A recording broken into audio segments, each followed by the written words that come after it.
Que o amor de Deus, que a paz de Jesus, que o consolo do Espírito Santo esteja com todos nessa manhã e sempre. Amém? Que alegria estar com os irmãos, como é bom sempre a gente se reunir para adorar a Deus, não é? Estando com os nossos irmãos em Cristo, irmãos que professam a mesma fé, a mesma doutrina, a mesma alegria, o mesmo amor. Muito bom realmente estar com vocês. E que Deus abençoe todos nós durante esse tempo que vamos falar aqui através do Espírito Santo. Bom, vou pedir para projetar uma foto aqui. E eu vou fazer duas perguntas. Pode projetar essa foto aí. A primeira pergunta é para todos, inclusive as crianças, tá? Para todos. Quem aí já viu esse livro, ou em foto, na internet, em algum lugar na sua vida? Quem já viu esse livro aí alguma vez na vida? Joia. Joia. Não pode mentir, hein? Não pode mentir, vocês sabem, né? Agora a pergunta é para os raiz, eu gosto de falar isso, para os raiz mesmo. Você que bebeu água da torneira, chupou bala soft e está aqui vivo para contar a história. É para você que eu vou perguntar. Quem estudou esse livro? Ô, glória! Tem bastante gente. Achei que eu ia encontrar menos irmãos. Próxima foto. Esse livro, ele tinha outros livros na época. Tinha Cartilha Sodré. Não era só esse. Mas esse, eu creio que foi o que mais foi usado na alfabetização das crianças nos anos 60, 70 e início dos anos 80. Até hoje existe essa cartilha, né? Mas era muito comum usada nas escolas públicas, essa cartilha. Era uma metodologia muito prática, né? Tinha a palavra e tinha a letra em vermelha, B-A, C-A, e aí vai. Terminava com zebra, se eu não me engano. Eu estudei essa cartilha. Interessante que para a gente escrever bem, para a gente ler bem, nós temos que passar por um processo de ensino. Antigamente falava-se beabá, era uma maneira de dizer o que a criança ensinava era o beabá, em relação ao alfabeto. E isso foi usado depois, até hoje é usado, como uma gíria talvez, né? O beabá da informática, e por aí vai. Né? Mas antes era usado para as crianças o beabá. E depois de um processo de aprendizado, nós precisamos praticar aquilo que nós aprendemos. Precisamos de ser constante. Quem escreve mais tem menos chance de errar. Eu acho, tá? Essa aqui é a opinião. Se eu der para vocês um papel e uma caneta agora, para vocês escreverem Giló, eu acho que uma parte aí vai escrever errado. Eu acho. Giló. É com G ou com J? Oh, glória!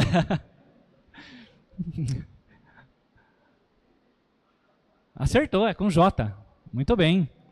Mas será que alguém ia colocar um G? Não sei.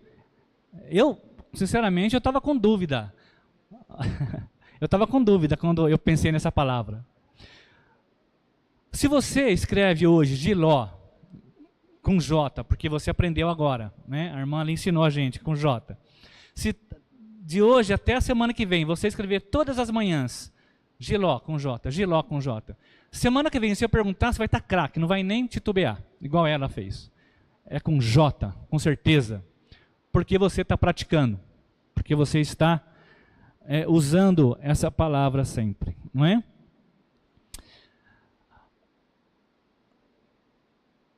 Para você aprender, agora vamos falar um pouco de números. Para você aprender a matemática, na matemática, a fórmula de Bhaskara, tem pessoas que ouvem essa palavra dá até arrepio.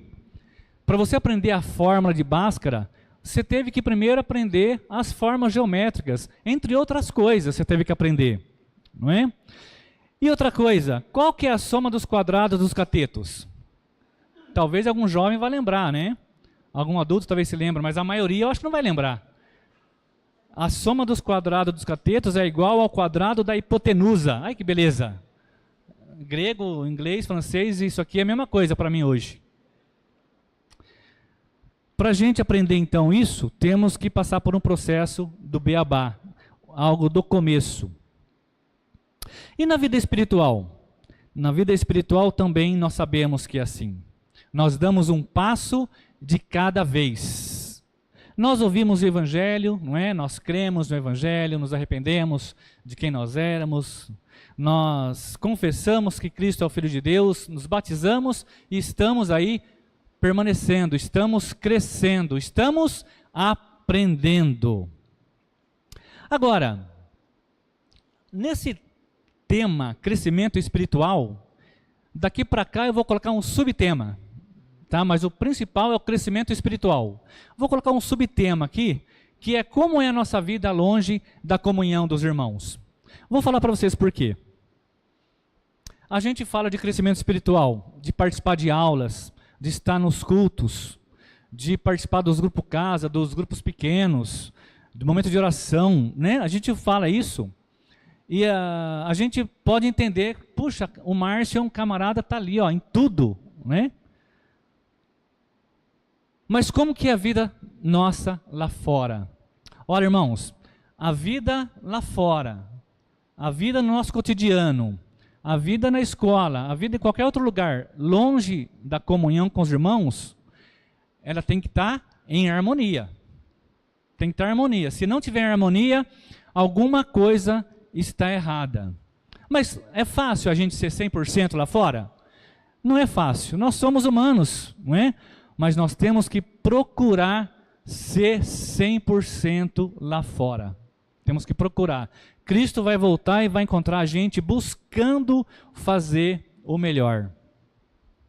Então nós precisamos, além dos estudos, da presença nos cultos, de tudo que eu falei, nós precisamos de ter uma vida lá fora, uma vida que tenha harmonia com a nossa vida no Evangelho. Abram suas Bíblias na primeira carta de Pedro, capítulo 2. Primeira carta de Pedro, capítulo 2, versículo 12. Olha o que diz nessa passagem. Lembrando que nessa passagem, os irmãos estavam passando por um momento de tribulação, de perseguição muito grande, né? E Pedro estava incentivando os irmãos à fidelidade, tá? Aí diz aqui, 1 Pedro 2,12. 1 Pedro 2,12. Vivam entre os pagãos de maneira exemplar, para que mesmo que eles os acusem de praticarem o mal, observem as boas obras que vocês praticam e glorificam a Deus no dia da sua intervenção. Pedro não está falando aqui para você fugir da presença dos pagãos. Não está falando isso. Pelo contrário, ele está dizendo, vivam entre os pagãos. E a ideia é não associar com as coisas erradas. Essa que é a ideia. Fisicamente nós precisamos, nós trabalhamos, nós estudamos, nós temos nossos vizinhos, nós temos várias coisas que nós fazemos com pessoas que não professam a mesma fé que a gente. E aquela ideia, irmãos, de dizer assim, hoje em dia é assim mesmo, eu não sei nem o nome do meu vizinho da frente, eu não sei o nome do meu vizinho aqui do apartamento do lado, é assim mesmo, a vida está de um jeito, muita correria. Será que aplica isso para o cristão? Uma das coisas que nós precisamos fazer é pregar o Evangelho. Como que nós vamos pregar o Evangelho se nós nem sabemos o nome do nosso vizinho? Nem sabemos o nome da pessoa que mora no condomínio, na porta ao lado ou em frente? Como que nós vamos falar do amor de Jesus para essa pessoa? Então essa ideia de que o mundo está diferente não cabe para o cristão. Durante o início, né, antes de começar o culto, nós nos reunimos aqui em cima, os irmãos que vão trabalhar, para colocar tudo em ordem, né, para fazer algo para Deus o melhor possível. Então a gente se reúne e a gente vê se está tudo ok, se está tudo certinho, e depois a gente ora, antes e depois. E o Oscar, na oração, ele falou assim, que as pessoas lá fora vejam a luz de Jesus em nós. O caixa do mercado, da padaria, do comércio, que você vai praticamente todos os dias, que eu vou praticamente todos os dias, sabe que eu sou cristão? Talvez ela está lá 1 ano, 2 anos, 3 anos ou mais, e não sabe que você é cristão, não sabe que eu sou cristão. Nem o nome da pessoa sabe. Às vezes o crachá está virado, você não pede para desvirar o crachá, para perguntar o nome da pessoa. É importante a gente saber o nome da pessoa, dizer, ó, sou o Márcio, moro aqui a 2 quadras, venho sempre aqui, muito bom comprar o pão e atender, e você me atender, não é? Muito interessante isso.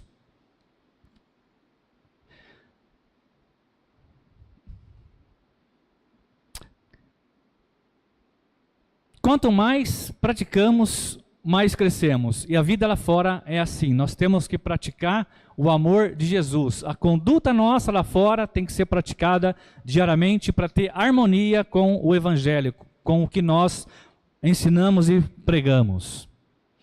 Quem não envolve, não desenvolve. É uma frase que a Leila trouxe de um estudo que ela fez na Reunião das Mulheres há muitos anos atrás, e eu não esqueço dessa frase. Quem não envolve, não desenvolve. Uma das maneiras da gente crescer é se envolver, para a gente se desenvolver. Vamos viver então entre os pagãos, para fazermos amizades e consequentemente pregar a palavra de Deus, pregar o Evangelho de Jesus. Mas irmãos, a gente fala de pregar o Evangelho, pregar a palavra, nós precisamos pregar sim. Se você tem dificuldade de guardar passagens, faça um estudo antes, anota as passagens e coloca na sua Bíblia, no papel, e fale aquilo que está na sua programação. Se a pessoa fizer uma pergunta, você fala, olha, eu não sei, mas eu vou me informar e te respondo. O importante é você começar. Agora, o mais importante, ou tão importante, é a nossa vida lá fora. Nós temos que pregar com nossas atitudes. Tem uma ilustração muito interessante que eu gosto de usar, talvez vocês conheçam. Diz que um homem, ele ia para a igreja, né? Vamos colocar um membro para colocar nomes aqui nos personagens, né? O membro da igreja estava indo congregar e tinha um vizinho que tinha acabado de mudar na rua dele. Ele passou pela casa do vizinho, viu o vizinho e falou, ô vizinho, bom dia, olha, eu estou indo à igreja, vamos cultuar a Deus com a gente? O vizinho falou assim, olha, eu vou começar a ler um livro agora, e depois que eu ler, talvez eu vá. Aquele membro da igreja falou, tudo bem. No domingo seguinte, ele passou lá, ô vizinho, bom dia, vamos para a igreja, vamos cultuar a Deus, vamos nos alegrar. O vizinho, olha, eu estou lendo o livro, espera eu ler o livro, depois a gente vai, vamos ver. Terceiro domingo, mesma coisa. E aí, vizinho, vamos para a igreja? Não, estou lendo o livro. Aí sim, no 4º domingo, aquele membro que passou em frente ao vizinho falou, vizinho, vamos para a igreja? O vizinho falou assim, olha, eu terminei de ler o livro. E eu vou na igreja com você. E saíram para ir para a igreja. O membro falou assim para o vizinho, ô vizinho, desculpa a minha curiosidade. Eu também gosto de ler muito. Queria saber qual foi o livro que você leu, né? Porque deve ser muito importante o livro que você leu para você ir para a igreja depois do livro, né? Aquele vizinho falou assim, olha, o livro que eu li foi a sua vida. Durante esse período, eu fiz algumas perguntas sobre você aqui no bairro. Me disseram que você é cordial, que você está sempre sorrindo, que você conversa com as pessoas, que você pergunta o nome das pessoas no comércio. Tem pessoas que disseram que é agradável quando você chega, a luz de Jesus, que Oscar orou. Tive uma conversa assim com os meus filhos, para os meus filhos conversar com os seus filhos. E a resposta foi: pai, os filhos dele oram. Os filhos deles almoçam, jantam juntos. Os filhos deles ficam na aula dominical. Perguntei também para sua esposa. Comentaram, perguntei como que era você. Só elogios. Então por isso que eu vou. Eu sei que o que você está fazendo está tendo harmonia com a sua vida cristã. Abram suas Bíblias, irmãos. Segunda carta aos Coríntios, capítulo 3. Segunda carta aos Coríntios, capítulo 3. Versículos do 1 ao 3. Segunda carta aos Coríntios, capítulo 3, versículos do 1 ao 3 diz assim. Só lembrando, irmãos, que a carta que Paulo escreve aos Coríntios pela primeira vez é uma carta dura, né? Uma carta de correção relacionada à doutrina. E essa carta aos Coríntios, Paulo já abre mais o coração. Paulo já fala aquilo que ele sentia por aquele povo e para Deus, o que ele sentia em relação a Deus também.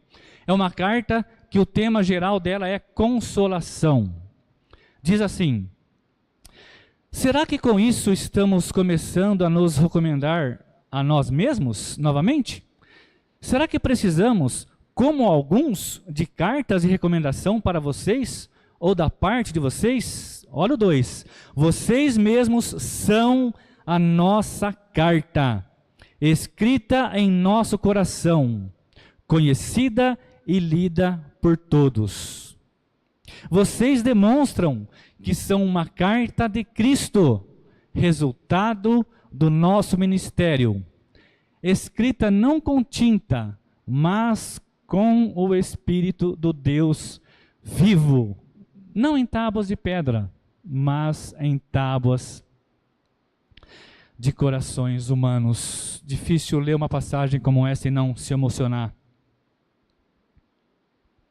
Paulo, então, não precisou de dar cartas de recomendação, porque os próprios coríntios eram evidência do seu trabalho. A primeira carta, como eu falei, tinha um tema de comunhão, e essa carta era um tema de consolação. E que consolo ouvir isso, não é, irmãos? Olha que consolo dizer que vocês demonstram que são carta de Cristo. Eu falei aí de um livro. Muda o slide, por gentileza. João, muda o slide, por gentileza.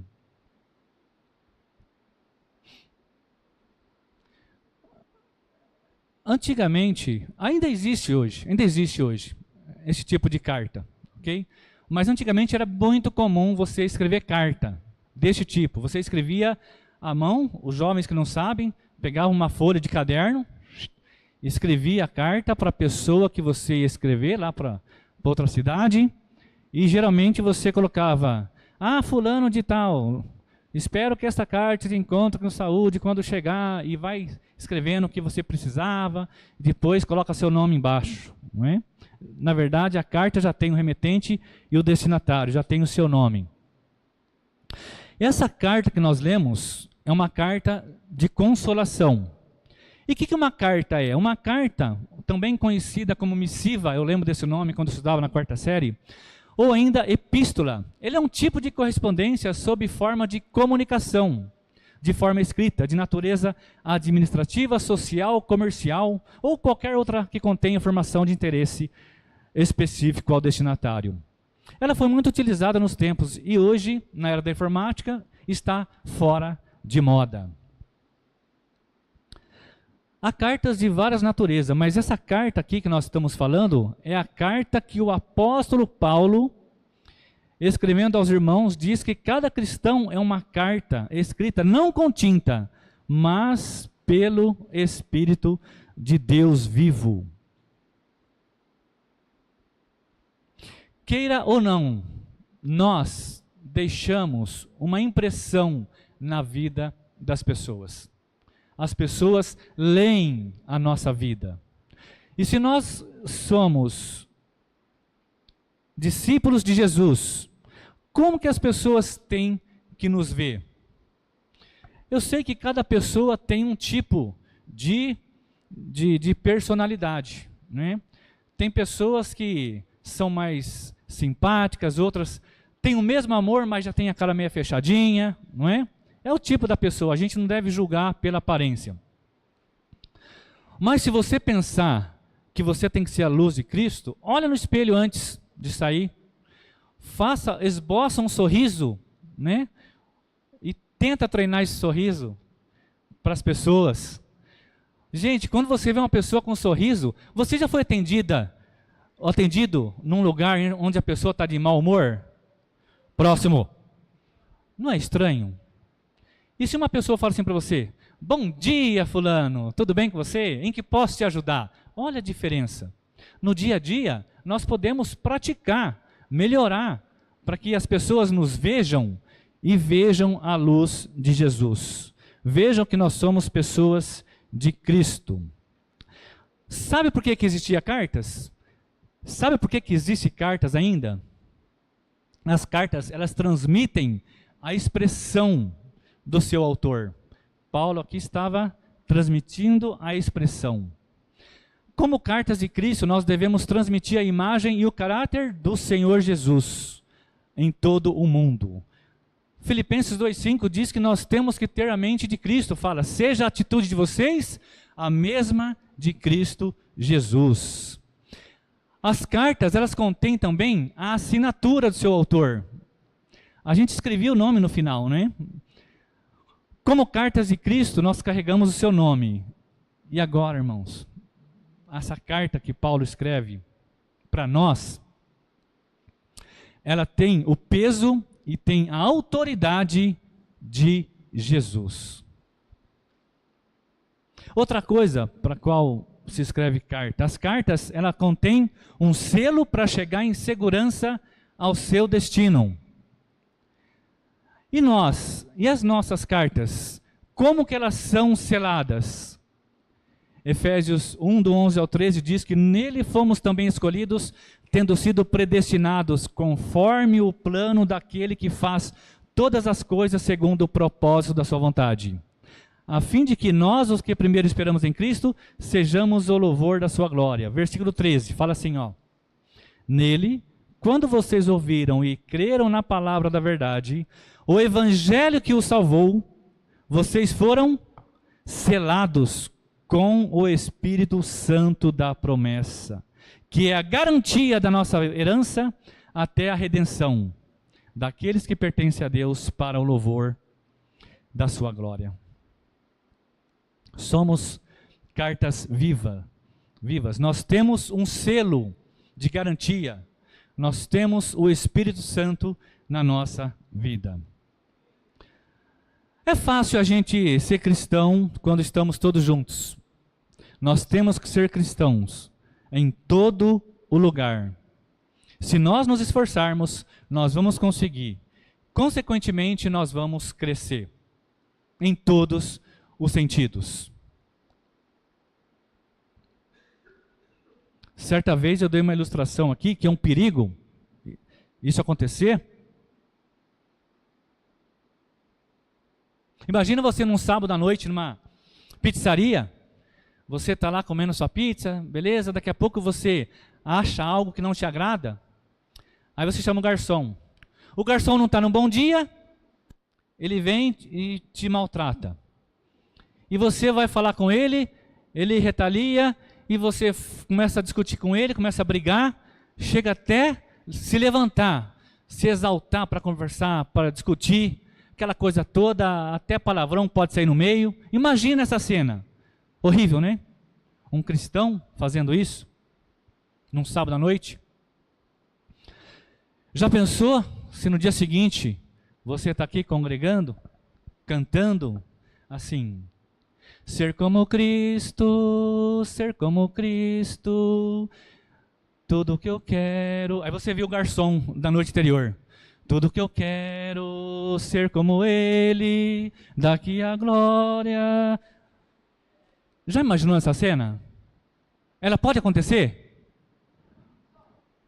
É provável, se você realmente não está no bom dia, se você realmente está fraco por alguma situação e você fez isso, o garçom pode estar aqui, do seu lado.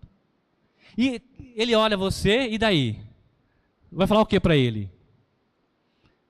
E tem algo pior ainda que eu vejo: ele nunca mais voltar aqui. Pessoas desse tipo vêm aqui, eu? Aqui não, vou em outro lugar.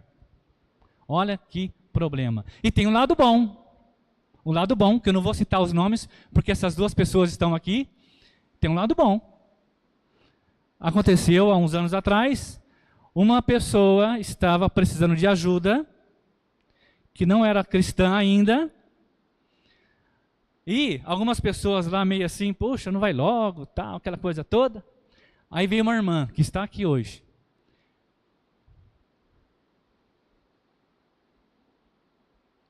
Dá vontade de falar: oh, não, mas não vou falar não, porque eu não pedi autorização. Mas essa irmã falou assim: moça, você precisa de ajuda?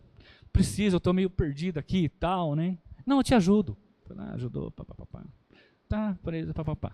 Passou um tempo, essa pessoa que recebeu ajuda se batizou aqui, e está aqui até hoje, está aqui hoje, por sinal, tá as duas, e se encontraram. Olha a importância da gente viver com harmonia com o Evangelho, fora da comunhão dos irmãos. Olha a importância. Você pode tanto ser um exemplo ruim, como pode ser um exemplo bom. Eu não conheço todos que estão aqui. Conversei com alguns, mas não conheço todos. Se eu já conversei com você e não me lembro, me perdoe. Mas eu não lembro de todos que estão aqui, mas a maioria eu conheço. Eu não sei quem está aqui visitando pela primeira vez. Não tenho certeza se está visitando pela primeira vez. Eu não sei se tem alguém aqui que ainda não tomou a decisão de fazer parte do corpo de Cristo. Eu não sei quem se batizou quando criança, não sei quem se batizou depois de adulto, não sei como está a sua vida espiritual, não sei se tem alguém que não é batizado. E os irmãos, os membros daqui, eu não sei quanto tempo você é batizado, eu não sei como que é a sua vida fora da comunhão com os irmãos, mas uma coisa eu falo: todos nós, inclusive eu, precisamos de crescer espiritualmente sempre. O que acontece com um médico se ele se forma, começa a cuidar das pessoas e depois não se atualiza? O que acontece? Ele fica fora, né?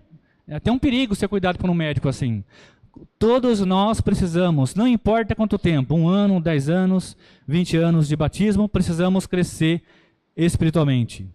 E se você ainda não é batizado, se você ainda não faz parte do corpo de Cristo, começa com a cartilha, Caminho Suave.